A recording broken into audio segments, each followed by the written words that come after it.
Hey guys, and welcome back to the channel. Today, something a little bit different for you. I took the Duolingo English Test. Yeah, why not? This test is a fairly new test of English language proficiency, but it has become insanely popular over the last year. It's already accepted by like 3,000 schools in the United States, I believe, and it's quickly becoming something of an alternative to the TOEFL test and the IELTS test, which have been around forever. I'm just going to start by quickly talking about the basics, and then I'm going to jump right into the content and the types of questions you might see on the test. First up, the test is about 1 hour long. That's certainly quite short when it comes to English language tests. Costs about $50 to complete at this particular time, although that price could change, of course. You're not allowed to take any notes during the test. Don't even try. That's breaking a rule. The test is taken at home via the internet, but there is no live proctor. You are not being watched as you take the test, but you must not cheat because your test is being filmed via your webcam, and a human will review that film after your test is complete. And yes, I have heard from students who have been caught cheating, and they have been banned from taking the test ever again, so please don't cheat. Lastly, this is an adaptive test. That means the questions you get will change based on your performance so far. So if you answer a bunch of questions correctly, the next few questions will become more difficult. But if you answer those questions incorrectly, the next few questions will be easier. Of course, your goal is to answer the most difficult questions possible and to do that correctly. Your final score, of course, depends on the difficulty level of the test that you completed. This point also means that you might get a slightly or even a very different test than I got. So take my comments with a grain of salt. I've only taken it one time and I did my best. Maybe in the future I'll take it again and I won't try so hard, and we'll see what the test looks like. I should also mention that there is a great practice test on the Duolingo page. It takes about 15 minutes to complete, and I believe it is also adaptive. So in addition to watching this video, I strongly recommend that you try out the practice test so you can see what those questions look like. All right, let's get to it. I believe there are 6 types of questions you'll get on the test. Now, on the TOEFL test or the IELTS test, you just work through one section after the next section after the next section, right? So like on the TOEFL, you work through reading and then listening and then speaking and then writing. And it's always in that order. But on the Duolingo English test, the different types of questions are scattered throughout the test. So here on the screen, you see what's called the C test question, which is basically just a fill in the blanks question. Now, I got this as my first question, but I also got another one like in the middle of the test, and then I got a couple more towards the end of the test. So the questions and the order, it's all kind of mixed up together. All right, so this question is a fill in the blanks question. Or more specifically, fill in the missing letters question. What you get is a short paragraph, seemingly like 5 or 6 sentences, although I guess that varies based on how the test is adapting to you. And you've got a bunch of words with missing letters. You have to figure out which ones are missing.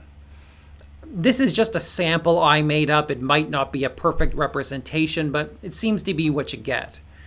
On the test, it generally appears that the first sentence and the last sentence are complete, and that the missing letters are in the words found in the middle of the paragraph. They all generally appear to be non-fiction paragraphs, and they really look a lot like something you might find in Wikipedia. So to prepare for this section of the test, you might want to just read some Wikipedia articles or some newspapers or some nonfiction magazines. I believe you get 3 minutes for each paragraph that is given. Next up was a really fun section, and actually I found this section to be the most challenging. It's the yes-no vocabulary section. Basically, you get a bunch of words on the screen, and you have to decide which of them are real English words and which of them are not English words.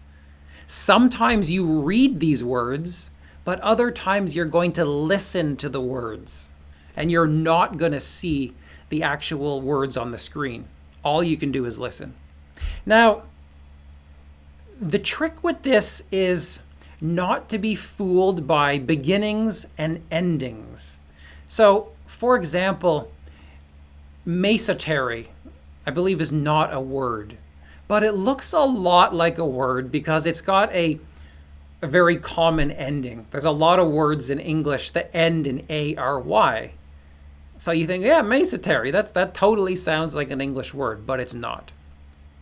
But on the other hand, respiratory, which ends in O-R-Y, is an English word. Sometimes, though, it's not really the beginnings and the endings which are tricking you. It's just that it totally looks like a word, like supine. Like, I know that supine is a word. It's not a word I see very often, but I know it's a word.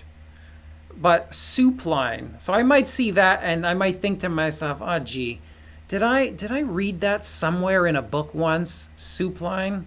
Like maybe that's a word. And then I'm left confused. And as the test adapts, this gets really challenging. And I think even for advanced speakers or native speakers, this part could be a real challenge. It seems like generally there's like maybe 10 or 16 words on the screen, maybe 20, I don't totally remember. But again, these are scattered throughout the test. Next up is the dictation part. Now, this one's pretty straightforward. Basically, you click on the yellow button and you hear a sentence.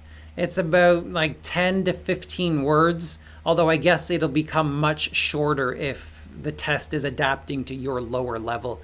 And after you hear the sentence, you just have to write or type what you heard. You can listen to the sentence 3 times.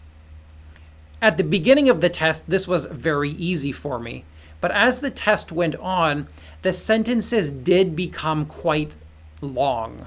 And I did have to listen like twice. I think one time I listened 3 times just to make sure I didn't miss anything. In addition to the sentences being quite long, the individual words became quite long. So you're getting like 3 or 4 syllables. So that can be a challenge. Next is imitation. That is, you see a sentence on the screen and you have to read it out loud. I guess it's a way to measure your speaking ability.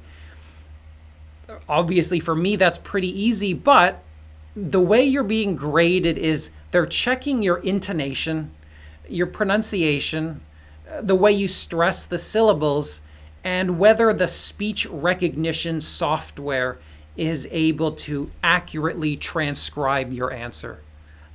This seems to be what the technical documentation suggests. This works a little bit like the TOEFL test's speech rater technology. So you're being judged by a computer.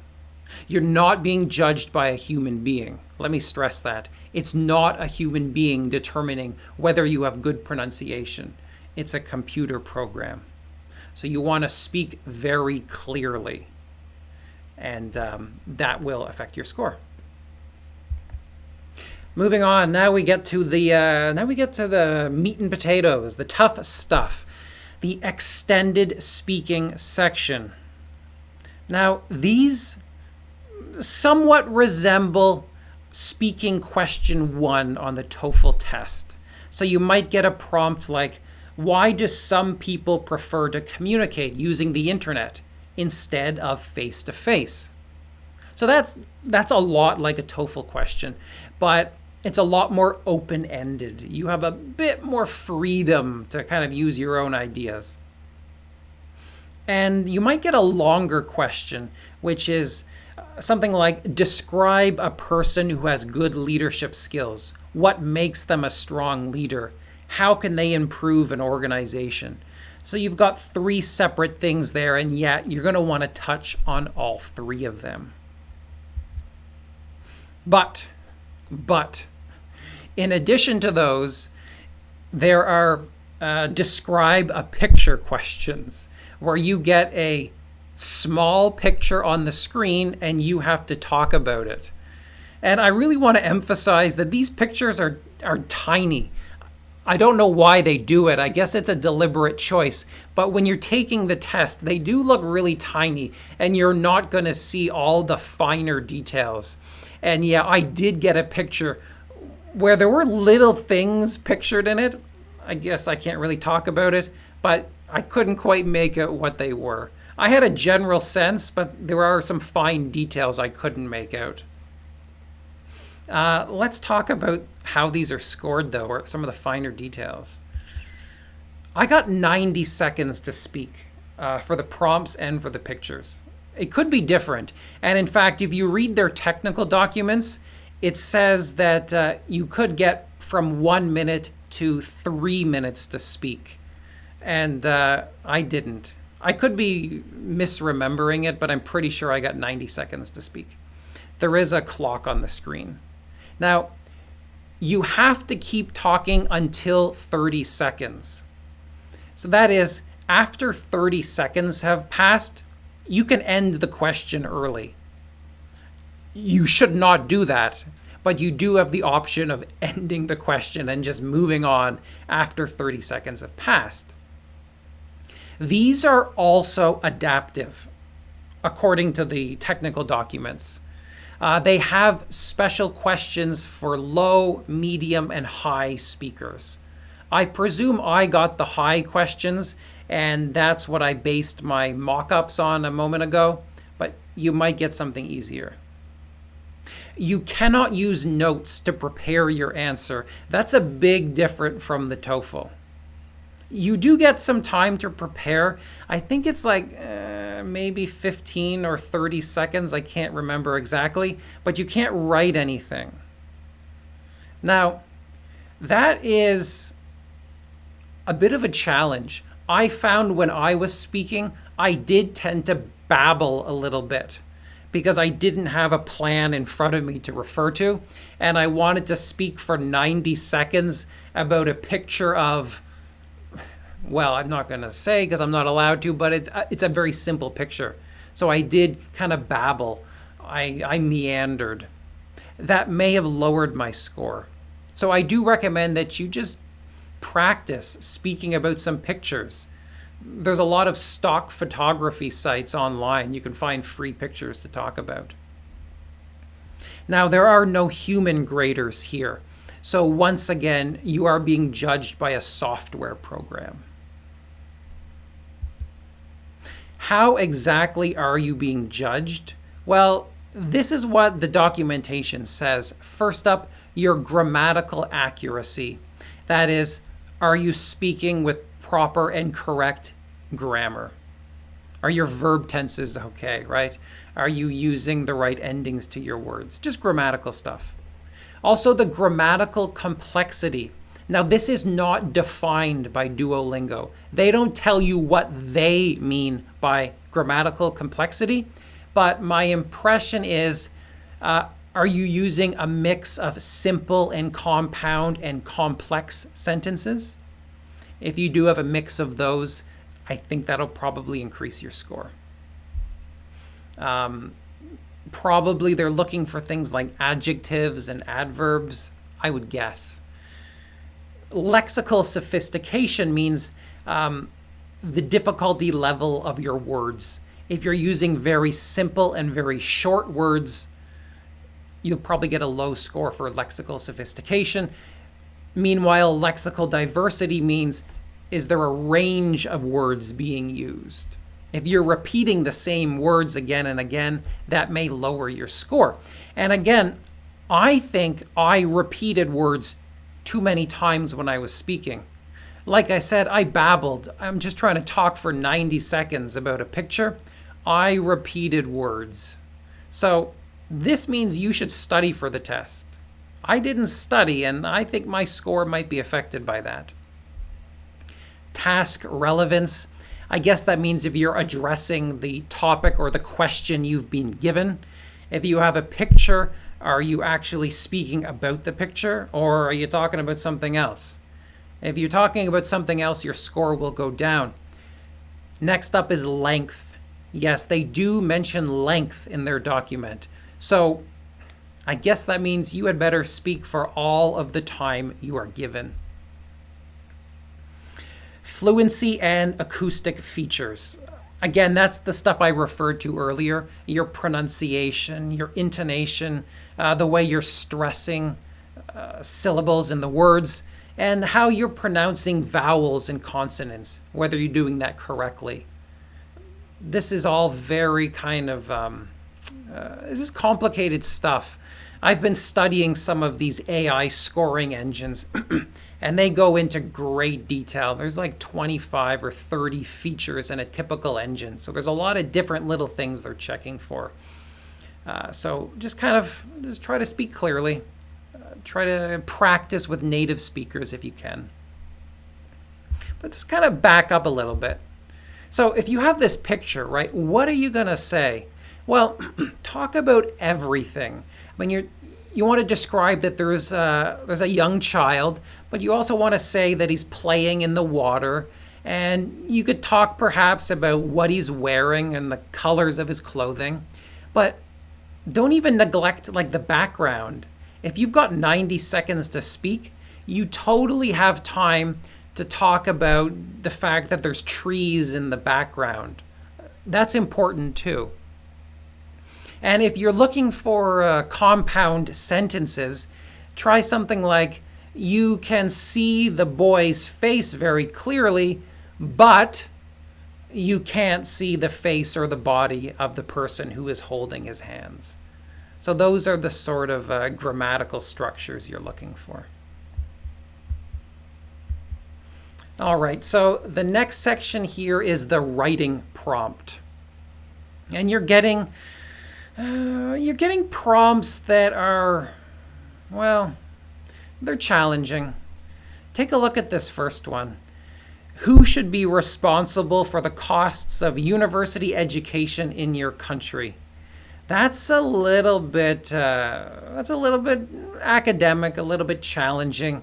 It's similar to the question I got when I took the test. It's something that a lot of people wouldn't really think of in their daily life. Indeed, the question that I got was something I have never ever thought about in my daily life. It wasn't a challenging question, but it wasn't something that I had really ever prepared to write about or I had ever been asked to speak about. So it's something that was difficult. The next question is a little bit easier. Describe a book that you have read recently. What was it about? How did you learn about the book? Did you learn anything from it? Again, it's a 3-part question. It's fairly open-ended. I believe I got 5 minutes to write. I believe I got 5 minutes. But I couldn't move on until I had written 50 words. There is a word counter on the screen. Now, the word counter there, it seemed to work a little bit different than on the TOEFL test or like in Microsoft Word.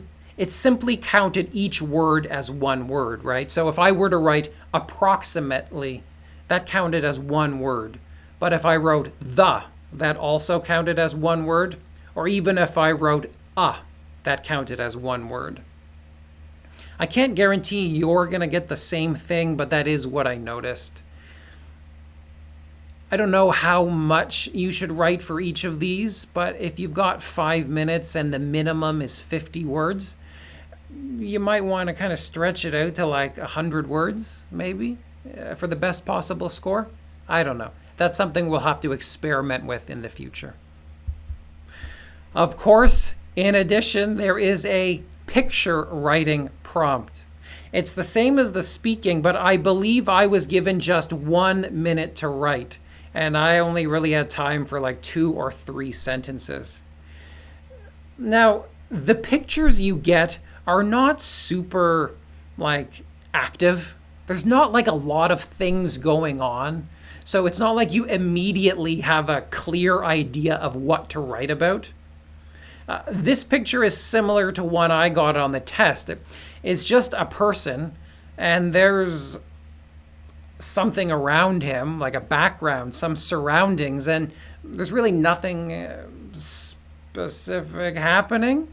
I mean, obviously he's sitting there, but you kind of have to use your brain a little bit and think about what you're going to write. So you would talk about the mountains, and you might say specifically that some of the mountains are blocked by the clouds.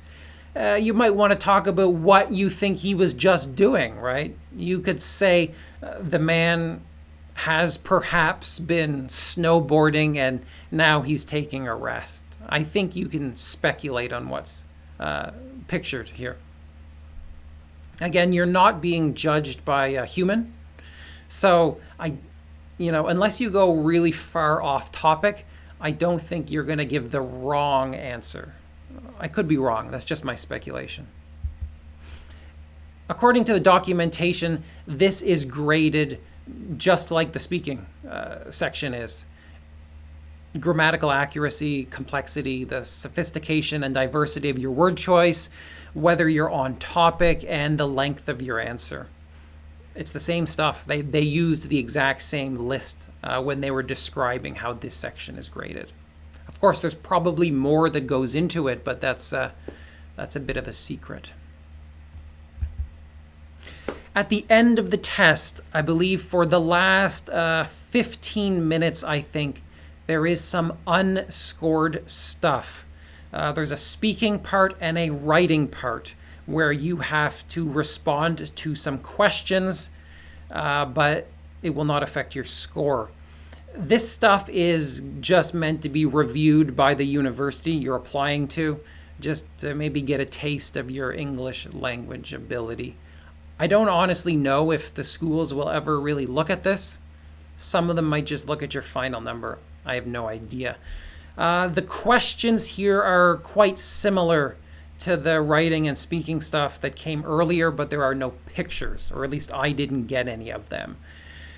You do get a longer period of time to write. I can't remember exactly, but I think it was like maybe 7 minutes to write, and then maybe like 5 minutes to speak if you wanted, or probably less than 5.